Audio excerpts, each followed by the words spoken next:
Hello, everyone. Wave meteorologist Brian Good. Sorry, I am late again today. We've had some technical bumps today, as it seems like everything else in the world around us is happening here lately in the past 24 hours. Hope you guys are doing well. I am Wave meteorologist Brian Good. Welcome to Storm Talk.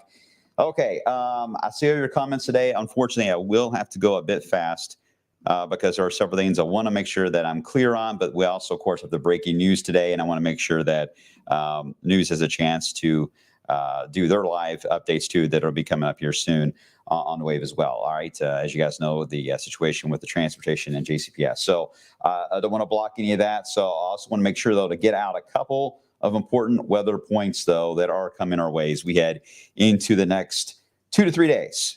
And I will certainly cover what happened last night and the setup there as well, in case you're wondering about how that eventually played out, which most of you already know. All right, very cool look right now to the visible satellite.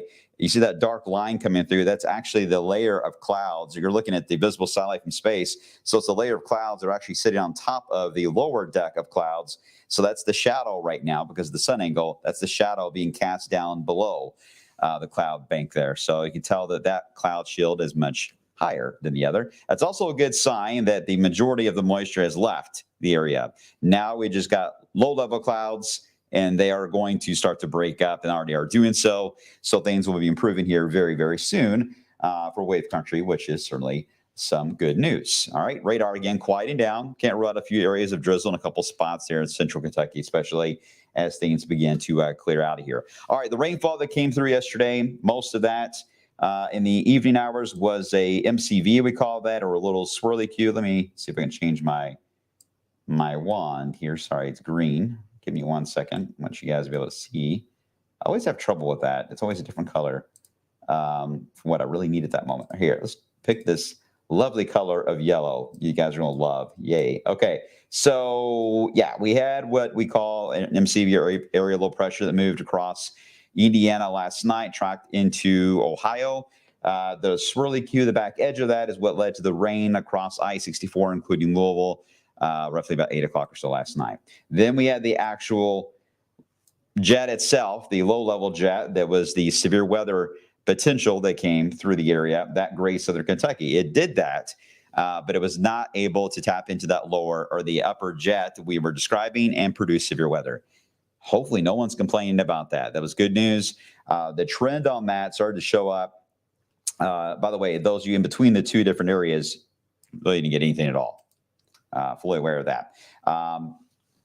The severe weather overall really wasn't terrible across Tennessee, but the sign was there roughly at about 8 o'clock that the jet was aiming towards central Kentucky originally, and then it was starting to shift more and more.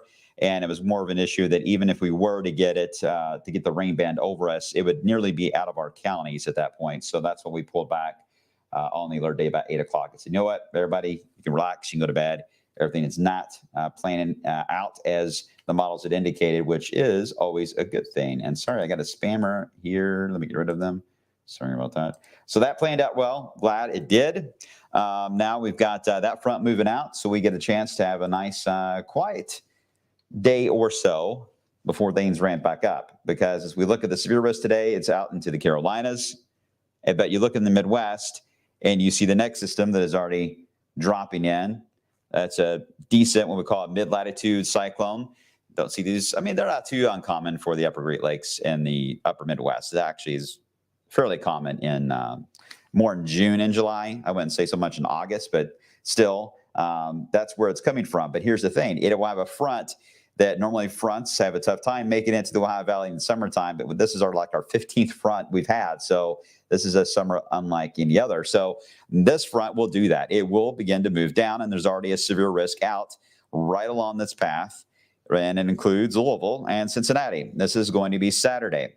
But there is a challenge with that, as I'll explain in a second. And then we'll get into not Sunday. It looks like that's one day later, but that's a separate system that drops in Monday with another severe risk roughly around Louisville and to the east, according to the Storm Prediction Center. So we have Saturday and Monday. We talked about that yesterday, the 2 days that could potentially be flagged from the Storm Prediction Center. They have done that now.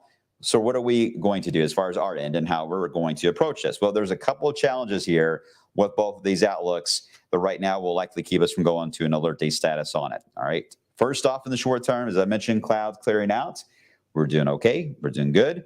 Then we get into the setup for Friday. Friday daytime looks fine. Friday night actually looks good.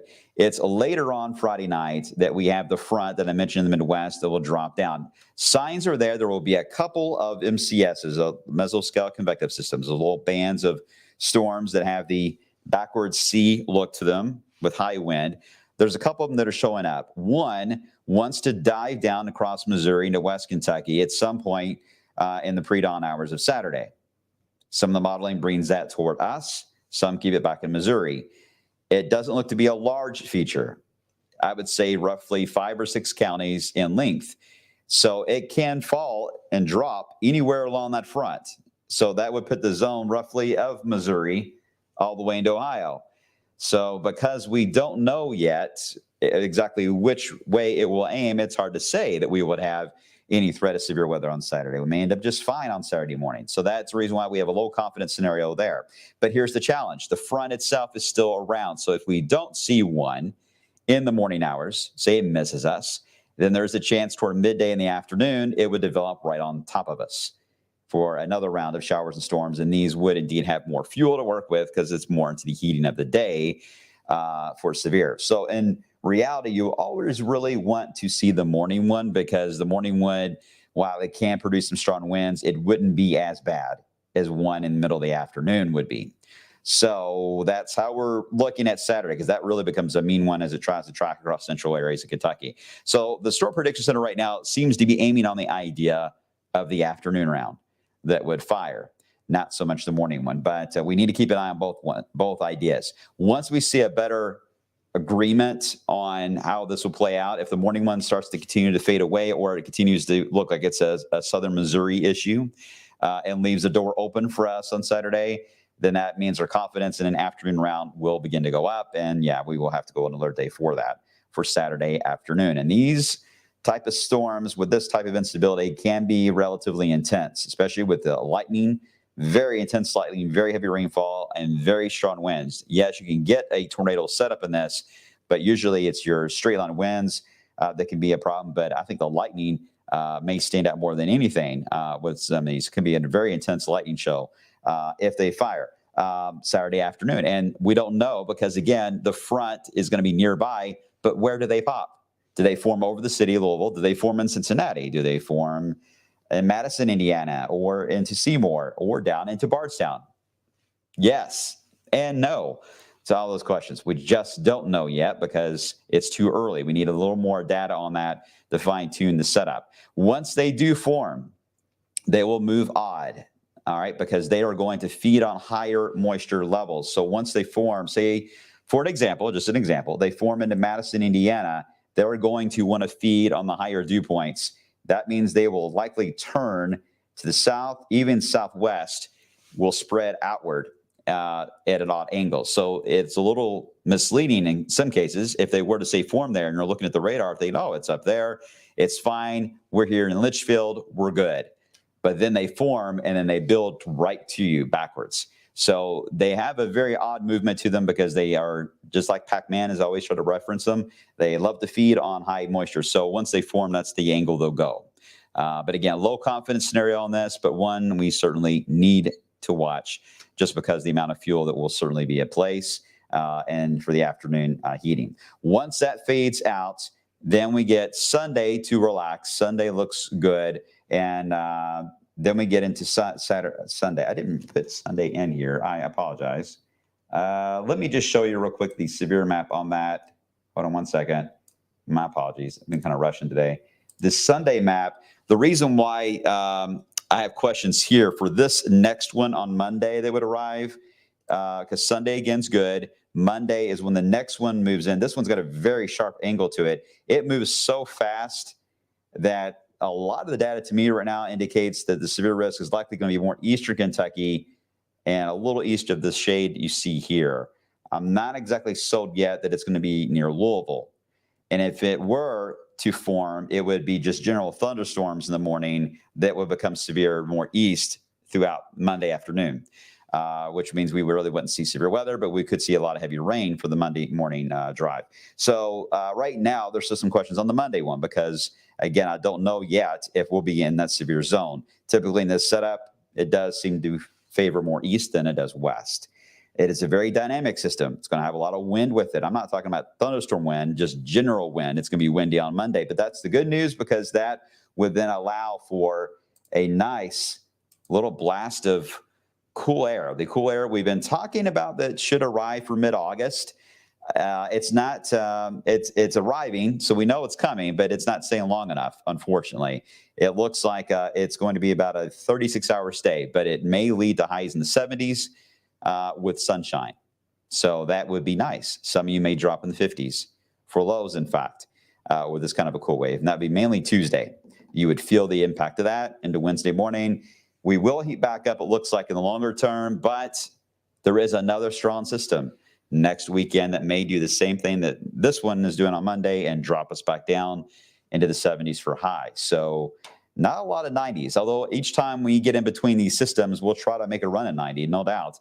But the 90-degree temperatures will constantly be interrupted. So there you go. That's where we stand on that. Did I get another spammer? Did I catch it? Hopefully I did. Okay, let me know if I didn't. Chris. Typically, EM says this can be tracked with decent accuracy. What's making summer different? They can be tracked with decent accuracy once they form. When they are being predictive modeling, they are not. They have a very low score on that idea. That's just because they have their own, I don't want to put a animalistic behavior to them, but they have their own mindset once they form. But we do have a general idea of the zone to watch where they can develop and where they could track. Once they do develop, it's relatively easy because all we have to do is track the higher dew points and moisture and then draw the arrows and we know what's coming. And especially if it's far enough away, we have a long lead time. Saturday setup, when it forms right over us, our window of letting you guys know and a heads up is shortened. So that's why we would need the alert day to come out in advance to make sure you're fully aware of that potential, and we'll just decide from there. That's why we design the alert days on situations just like Saturday, where we just don't have enough time to really, especially on a Saturday, to call everybody and text everyone. We can't do that. So that's the reason why I want to make sure that we design a system that works for you all as well. I hope that made sense, Chris. Indian fall. Yeah, normally we call that Indian summer as the name is given. I'm not sure if it's really still called that anymore, but it's when you have more of a warm weather after the first frost. So typically, no, it's not the case. You normally would see that in October. But nice to get some cool weather coming our way. All right, everyone looks good. Let's see. Let me make sure. Nancy, does this weather pattern affect anything for the winter? Still evaluating that. It can lead to an active winter, but it doesn't always necessarily mean snow. It just means that we're going to be active, which means you're going to have warm spells. Kevin and I were talking about this other day. One of the thoughts that came to his mind, which is a very valid one too, is the idea that we could have more ice scenario this season than before. So we'll see. JMax. Eastern Kentucky for Saturday and Monday. E-Town, I'm sorry. I'm so sorry. I read that wrong. E-Town Saturday, it's like I described. We just don't know yet. There's a chance for a morning round. If you don't get the morning round, you're probably in the zone for the afternoon round, so be weather aware. And then Monday, it looks like it'll be rainy Monday. I think the severe risk is going to be east as we head into Monday. I hope that makes sense, Brandon. Yes, east more so Monday than west. Not really sure yet that Louisville will need to stay in the zone for severe weather for Monday at this point. We need to see the timing of that system because it's going to move fast. If it slows down, absolutely, we're in the zone. If it speeds up, it may be all East Kentucky and West Virginia that gets that. All right, guys, once again, I'm sorry I have to run. It's kind of a short one today, but I appreciate you all's patience as always. And thanks for staying up to date with the forecast and keep checking in. This is what we need you guys to do. Stay informed, keep checking back in because things obviously keep changing, especially this summer when usually summer weather just doesn't change at all. This year has been quite different. I'll see you guys on the flip side.